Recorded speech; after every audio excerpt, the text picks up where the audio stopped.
All right, everybody, welcome out to LSG Live. I'm Chris Daly. I am joined this week by Terry Bennett. How you doing, Terry? Oh, doing great. How you doing? Excellent. So we're going to talk Texas high school football. What do you have that you want to talk about today? Well, before I say that, I just want to thank the Almighty for joining us here at Sideline to Sideline. You know, the LSG Dallas Fort Worth offices. We appreciate that. Nice. Sorry, the rose petals weren't out. You know, Well, maybe next time. Maybe I'll next give you time. a little bit more warning. 40 lashes to Grant and we're all going to be good. That's right. Now, you know, one of the things I wanted to talk about, we didn't really get to talk about it on our show, and I don't really want to talk about what's the actual going on with it, but the Gatesville situation where Right. some of their football players are about to be voted on by the district committee on if they're eligible to play or not. Right. And I've always kind of had an issue with the whole district committee. Now, I understand in practice, you know, you can't have everything go straight to the state. Yeah. So somebody's got to vote on it. I just don't think a district team should be able to vote directly against another in the same district, whether a player's eligible or not. So my proposal is you keep the district committees, but you just simply don't rule on your own district. You I see, rule like for another district. yeah, like District 5 will rule on District 10 stuff, or district. It doesn't even have to be in the same class. You could even go District 1 of 5 or 6A rules on District 1 of 5A.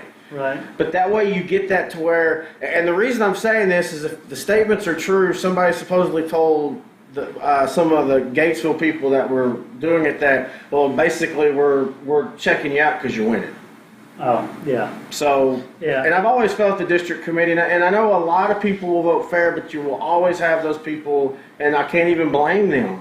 Let's say you're a school you haven't made the playoffs in 15 years, and your playoff hopes has had you on another player from another team being ineligible. It's going to be hard for you to be non-biased in that situation. Yeah. So, you know, and I get it. Like you said, it can't all go direct to the UIL because, you know, they Just have too things much to do. Yeah. And I understand their rationale of, you know, let's keep it in-house. It's our district. We need to solve our problems. So I understand what originally created that scenario, but I like your idea.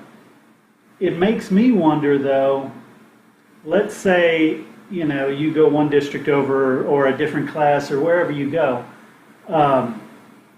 What about what a pain it is that it has nothing to do with you, but now you've got to get together as a district and rule on But this you're other already thing. getting together as a district every year for that kind of stuff anyway. It's just for your district. And today's... Does it happen every year? I'm pretty sure that every district every year has a meetings of, you know, I'm pretty sure every district has at least one ineligible player type deal. If not, good on you districts. But and with today's electronic media and everything, it's not like you even have to meet in person for That's this. the key. Is if they'd use some technology, they could make it pretty simple. And to be honest, if you do it through a teleconference, a lot of emotion that could weigh on decisions will get pulled out. I used to always joke, you want the perfect jury, don't do it in the courtroom, have them do teleconference. Then they can't see the emotion when a lawyer gives a great opening or closing that really has nothing to do with the case. Well, these guys are just getting information. They're getting information from a class in a district they know nothing about, and unless they have a friend that coached there, care nothing about. Right. They're going to give you the most partial because they don't care. They don't have any fight in it. And I think that's the fairest way. If you're going to keep doing it by committee, that's fine. It just not be your district committee. I like that. Yeah, I like that a lot. All right, so a question I have is another one that came up from your show, and you were talking about the Carthage team, and particularly Carthage fans this year who are saying this may be one of the greatest Carthage teams of the new Carthage era. So expound on that a little bit, because I've got some input on that as well. Well, first off, I agree they might be. Now, what I specifically talked about was Carthage fans have generally been some of the best about being prepared, you know, knowing that the regular season doesn't matter. Carthage is notorious for having a very tough non-district, and they'd lose a couple games. Yes. And every once in a while they'd lose in district. And after this past week, I don't know, there's just something about the Carthage postings, because it was across multiple sites, was basically starting to talk about greatest team ever, I don't see anybody, when somebody would throw up, well, you still got an Argyle you got to worry about. You still got, I don't see anybody stopping us when we're doing this, and we can run with, and it struck a nerve with me. And it's partial to that thread, but also struck a nerve with me because I've noticed on Facebook, and this is a random thing, if you listen to Sideline, this is what we do. You'll see these posts in the middle of a game, and one team's up 21-0, and the team is just already starting to post the talking trash. And I'm just literally going, in today's sports, are you really going to do this? Yeah. Wait, have you not learned? Yeah, have you not learned? And that's kind of what I was trying to get into the Carthage fans is, and plus I have a running little joke fight with them because I picked Van to win state over them this year. But basically it's enjoy what you're seeing.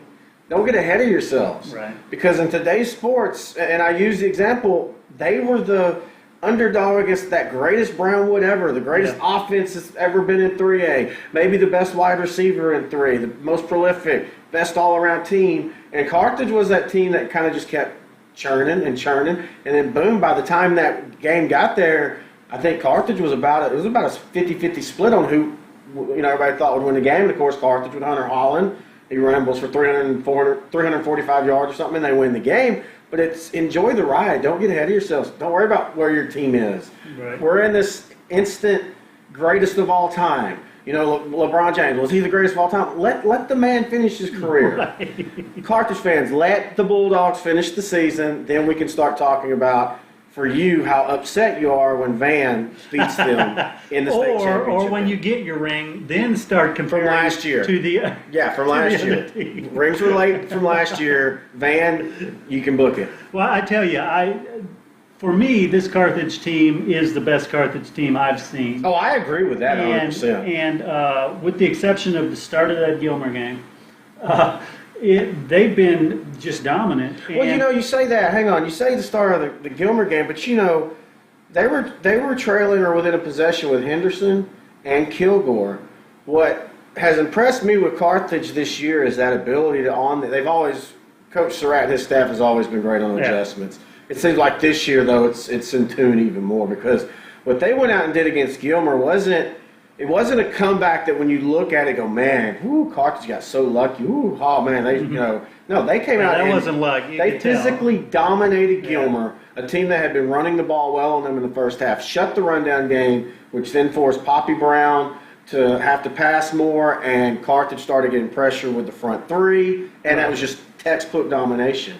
You then realize, you go back and go, well, instead of Carthage was lucky, Gilmer, while playing well in the first half, they were lucky to be up because Carthage could have ran the way Carthage played the second half. They could have ran Gilmer out of the stadium if they'd have played that way all 4 quarters, in my opinion. Yeah, when I compare this Carthage team to the Carthage team that beat Salina a few years back, last game at Texas Stadium, exactly. Dwight Smith. I was there. I thought Salina was going to win that one, so I was surprised that Carthage won. Mm-hmm. This Carthage team hasn't surprised me by winning. Yeah. So again, I think right now it's to me the best Carthage team I've seen. And I do think a lot of it with the Carthage fans, and again, a lot of what I'm saying with them is in jest and just an overall of, in today's sports world, don't count your chickens before they hatch. Yeah, it's true. It's crazier now than it ever has been with comebacks and underdogs winning. But the other thing is, and I will defend them, is being out in East Texas, we've always felt like we were the region that didn't get a lot of news because we didn't at the time have many voters in the AP, and we would have we would laugh in East Texas when the Dallas Morning News, not knowing who an Atlanta was, say in 2003 when they started the season 0-4, and Dallas Morning News writing about them in the state championship game about how this plucky underdog team, and everybody in East Texas was going, they weren't underdogs, you just didn't see their schedule. And so East Texas has always felt that we don't get enough coverage. The thing that people need to realize though is there are great East Texas sites now, Smoky, ETFN, two of the best. ETSN as far as just getting scores and everything. People know. In fact, people fear East Texas more than they used to. 10 years ago, it was kind of East Texas, y'all are fast. But then, especially in the 4A through 2A, and then at 1A at one time before all the changes, East Texas was just getting 4 and 5 titles a year. Right. Just any fan, if you're having a magical season or a magical game, Zip it till it's over, then Right. talk all the trash you want. Yeah, I tell you, and we may transition into ripping on DFW media a little bit because I'm always game for that. No. because I want to talk a little bit about the AP. Okay. You mentioned that also in your show, and that's something that Mike and I have gone on about for 14 years of doing these shows, saying that the AP is the absolute worst method of picking the top teams, which is what makes it so easy for sites like Lone Star Gridiron and others to make our picks and our rankings and just blow them away with our accuracy compared to theirs. Because when you've got a guy in DFW and he has to vote on the top team in 2A, he knows a couple in the DFW area. Yeah. But the only other one he knows is Refugio. So, he doesn't know them all. And what we've done, and I think part of the appeal of bringing Sideline to Sideline on was the same thing. You go out there and you go to the games, and that's what we do. We see it all statewide. Well, and you say that, and if if the AP or if whoever wants to recognize the state rankings, I think the best thing that would be to happen is for the websites get together and we come up with our own A composite. as a composite. Yeah, I agree. Because our website, Campbell's, other state websites, we can cast a vote as a 2A, not as Terry Bennett voting on 2A, but as the site voting on 2A. That way, Grant and I can vote and talk about our vote in 4A and 3A, and we can cast one together. Right. And then whoever we feel is best in 2A, and then in 5A, and do it like that. And then you're getting a composite of a composite, because then one site's giving the feeder site the composites, and then they're taking the composites of all, and that you're going to get the breakdown of the best way. No, none is perfect in rankings. Right. One of my biggest problems I have with an AP ranking is if the number one team in 5A loses to the number one team in 6A, 24-23 on a overtime play, that team is still going to drop. Yeah. Nobody goes, well, wait, look who they play. Yeah, and I tell you, at Lone Star Gridiron we do a composite as well, and it's not just Mike and I. We have other people involved, but that's one of the arguments Mike and I have all the time. Yeah. Is Mike says if they lose they have to go down. I'm like, no, they don't. Yeah. Depends on who they lost to, or if they have a narrow victory over a team that's a class below them and ranked number 117 in the class below them. That should knock the heck out of them. They shouldn't stay where they're at. Yeah, I agree, and that's why I would love a mafia meeting of the main high school sites in Texas to discuss territory. Yeah. But I think we could do that. And I think while we would never actually replace the AP, I think people would at least. I think ours would be more respected, and we could just share it out. Everybody, we all share it on our own website at the same time each day. And I think it'd be a lot of fun, and I think it'd be interesting to see how ours would rank against like the AP. Well, and that's what, like I said, that's why we did what we've done, is because we weren't satisfied with AP 14 years ago when we started doing it. Yeah. And now, that's why now ours is more respected, and it's clear. I mean, you can go down the line and go by their rankings, our rankings, and compare records of, hey, this team's going to play this team, so by the rankings, this team should win. We kill them every time. It's not even close. Well, that's why we never liked doing rankings. That's why we came up with the whole tier 1, the tier 2, and it really took off. Over on some websites, about this time of year, people not even asking us questions in a thread will be talking to another person and say, well, I think so-and-so's a tier 1 team this year. Yeah. And it's just, we always felt that's, to me, you rank one team. Who do you think's number 1? Yeah. After that, it's always a toss-up. And I've said this many times for years, that when you've got your number 1 team, like you said, but after that, the 2 through about 8, any one of them could be in a state championship easily. Well, that's... So saying I'm number 8 and you're number 2, that doesn't really mean anything. See, if I were to do, if there was the Terry Bennett ranking system, I would come out every Tuesday with my poll, and it'd be number 1 team, West Orange Star. And then it'd simply be others receiving votes. I'd list 3. That's my ranking. Because after number 1, who cares? Who cares if you're the 6th ranked team? This ain't the presidency where, okay, well, if the 5 teams fall before you, then you're number 1. No, I mean, it doesn't matter. Right. Well, I mean, they don't matter in the regular season anyway. Like I was joking. I think the real, and this may be something we can work towards. I think the real powerful way to do a poll would be by region, by class. Because you're going to talk, who are those 4 teams? Yeah. Because I think that's really what it comes down to. Well, because you've got some regions that have weaker teams that you don't want to rank them number 2. Yeah. But they may end up, in the semifinal game. Well, and if you look at what we do with our tiers, if you really want to think about it, our tiers basically become region rankings. Right. Because we usually list about 3 to 4 tier 1 teams in each region. Some regions will have more. Right. Some regions will have less. But even when they have less, we try to find 3 because, again, the whole rule of Tier 1 is not that you're going to win state, it's that you're going to at least be in the semifinals. Well, you could be a Tier 1 in Region 1, but if you're in Region 2, you might be a Tier 3 team, which we don't even do 3 anymore. Right. 3, by the way, used to be the teams that were lucky to go 5-5. And then we even did a Tier 4 team, and coaches got mad when you got listed. Right. Because Tier 4, literally, the name of it was coaching search. Oh. So that's when we do like a 2.5-hour show, and the last 30 minutes would be slurring. But but that's what we basically do is a regional ranking, and then we might could say we do a top 5 because then we always have a dark horse, and the dark horse is a team that could cause trouble.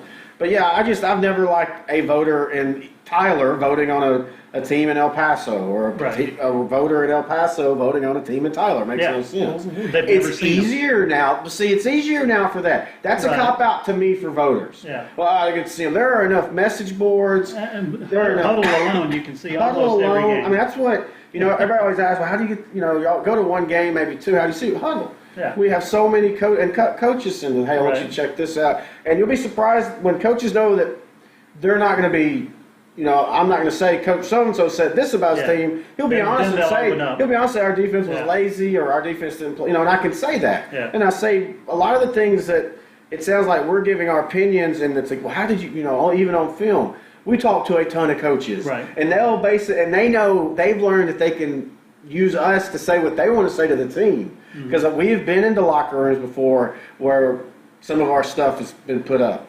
And the coach knows what he's doing. Yeah. I know what he's doing. I believe what he's saying. It's not like he's making it up. I watch the film and validate it. So yeah, I'll help push the message, and it works for it works for both all sides. But it's easier now, so it's a cop out. But I still think sites that cover the state should get it over newspapers. Oh yeah, definitely. I mean, especially look at the Dallas Morning News section today. It used to be something you look forward to because on Saturday it was a pull-out on its own. Yeah. And then if there was enough Saturday games, that there was another pull-out on Sunday. Now it's just a couple pages. Yeah. Well, and I would be remiss if I didn't mention that if you sign up at LoneStarGridiron.com, we rank every single team, every single class, number 1 down to 250, whatever. So that's why intern Noe's never on the show anymore. That's all he does. He's the accountant, so he cracks it down. Nice. Anything else you want to talk about? Well, I guess I'll stick in the 4A, 3A, mode this week because man, we at Sideline to Sideline hurt some hearts this weekend. We'd been promoting all year long that we were going to go see Wimberley and Geronimo Navarro. Oh, and by the way, let me say. It's the only reason he came up here was going to ride with us. I was going to ride back to where I came from. Yeah. But broke that on him as he's headed up this morning. Grant officially is a liar. He did say he was going. Mm-hmm. So I just want to back you up with that. I was appalled. Look, I was ready to strike it down. Look, this is the way it works. I'll let Grant set the schedule. But I get a couple strikes a year. So I was about to do the strike. I'm like, Grant, we've been telling him all year long. He goes, well, I was thinking about going to Mary's. You know what? You're right, Grant. You picked the game. That's right. And that's what converted me. Yeah. It's like, oh, you're going to Mary's? Yeah. Okay. I was like, no, sure. Grant, we've been saying, and I really want to see Wimberley Navarro. Not that I don't want to see Seminole and I've been promising everybody in Wimberley I'm going to be at that game. So everybody just listens now. See, he's thinking, everybody's like, oh, everybody's going, oh, thank God, we're so glad he didn't show up. We didn't even talk. Do you remember Chris? I don't remember him. Yeah, troublemaker. But no, so we apologize. But I am excited, that you get to go, well, I don't know if I want the boss. Okay, You're going to sign a non-disclosure that anything you see no, Friday, no, we're anything you video, see, you cannot, but you cannot tell our boss, okay? Deal? Oh, okay, I got you. But no, you get to come out with us. We get to go to Marion's. But I am excited to see because, I've been thinking all year that I want to see Sweetwater, and I want to see Sweetwater, and I want to see Chris Thompson, see how healthy he is. But man, that Seminole team, and Grant kind of pulled them out early and just said they're a team to watch out for. And that's a safe bet because Seminole's solid. They'll have a down year, but they'll usually make up with it for a 10-win season. All of a sudden now, man, I have gone back and forth on who I feel is going to win that game. Yeah, and this is a game for them that they're either going to be exposed or the state is going to say, oh, Seminole, you better pay attention. And they don't have to win for that. They don't have to win for that. That's a good game. For people to say, wait a minute, that's going to be a rematch. Yeah. Which I'm kind of thinking if it goes the way I'm predicting it, because I can't even tell you how I'm predicting it. I've literally pulled a Grant, and I think I flipped it from the show to the prediction. But yeah, that one, and then one that I want people to watch out for in 4A is Melissa and Salina. Yeah. Salina, there's been a debate on the show about how well Salina played Argyle. Mm-hmm. They did have a lot of running yards on Argyle, but Argyle jumped out to a pretty big lead.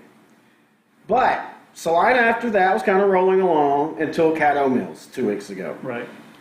They beat Caddo Mills, but they had to fight tooth and nail, and they won 34-28. Well, Melissa played Caddo Mills last week and beat them like 41-14. Mm-hmm. I already felt Melissa was a favorite in this game. I'm curious to see how, if they win like I think they will, if they end up winning by 2 possessions or more, is this a down Salina year? Even though their record will only have 2 losses. I'm getting that feeling this year with watching Salina all year. Thinking, I actually thought that pre-season, I thought, this looks like a down year. Well, Salina fans think I think that every season. Right, to them, but then they had a couple games that made me think, okay, maybe I was a little bit premature. But now I'm kind of with you. I'm thinking, it may be a down year for them. I don't know. And I love that program. It's one of my favorites. So that's the thing. People think I don't love the program. I do. I love everything that Salina is. I love the Friday atmosphere. And again, they're like, I think some people, because I've gotten messages from other people like, oh man, don't let the so-and-so fans bother you. They don't understand. It's all tongue-in-cheek. Right. We're having fun. Right. These people have listened to us now for 10 years. They know we're serious with our picks and we stand by them, but we do it all in fun. There's no, I'm not sitting there rooting for Van to beat Carthage. I really don't care. Right. As far as it'd be cool for Van to get their first state championship since '79.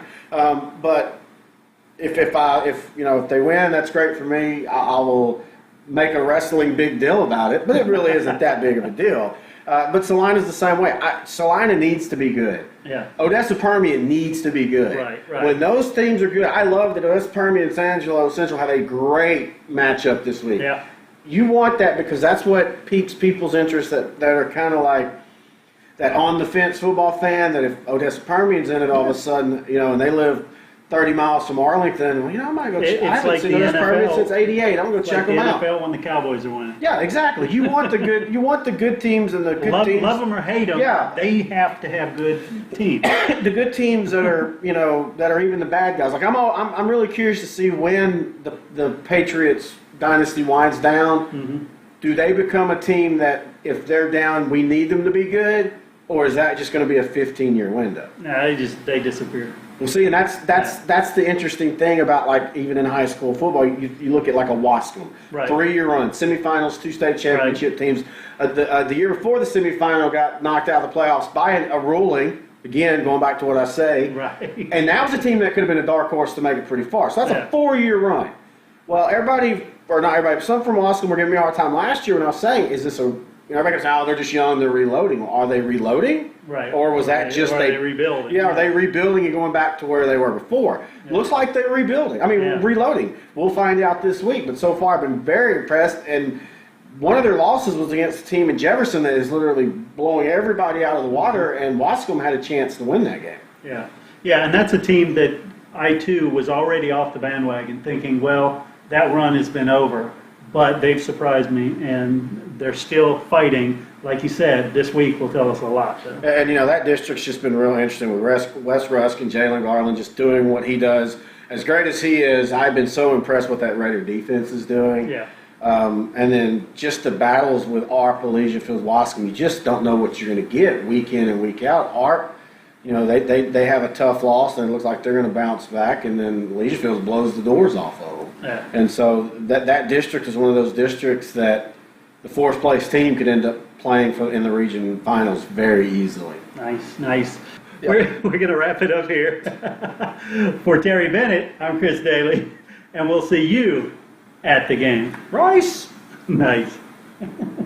LoneStarGridiron.com. Access the complete history of Texas high school football, over 100 years of information, win-loss records, coaching histories, individual stats, records, and more. Lone Star Gridiron, the authority on Texas high school football.